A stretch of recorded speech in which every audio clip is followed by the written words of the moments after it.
ข่าวซึ่งมันกับกินการห่มลมในเวงลาเซียวหาวแห้งหมายสูงถึงพี่น้องเขาจะรับถอมเย็นปันแห้งข่าวเงาตั้งเสียงกูก็กูกวนค่ะ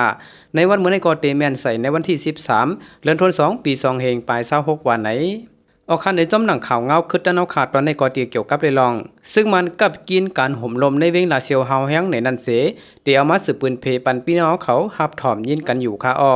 ในกลางเดือนเฟบรุนในซึ่งมันตั้งซึกเกาก้างเคียงแข่งการซึกต่อกันในเวงลาเซียวเมืองได้ปอดหองขึ้นหาวแห้งแหล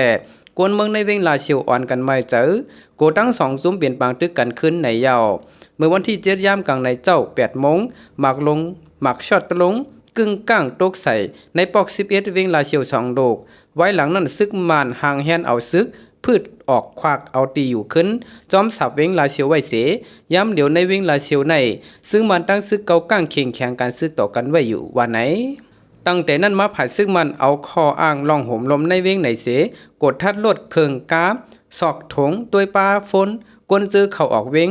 กดทัดปลาเสียนหมายแขกจอมเฮือนกวนเมืองเจออยู่เศร้าไว้ในเวงลาเซียวในอยู่เย้า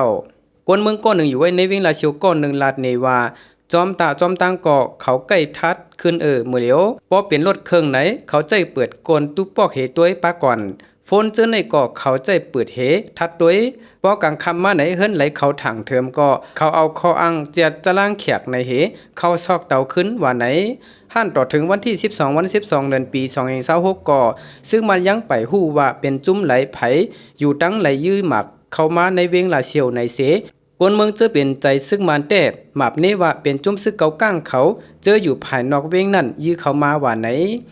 เวงลาเซียวในซึกเกาก้างยามเข้ามากุมกำไว้หลังแผนหยันซึก1/27เย่าหึงเข้าตั้งเกาเหลินย้อนหลวงปองจึงเมืองเขอยู่เกกังเฮ็ดเขียวปันเสเมื่อกลางเลือนเอเปล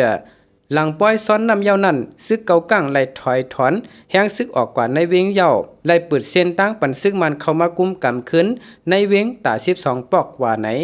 ออกหาขังอาโหในกอสุดเย่าดีในคาอ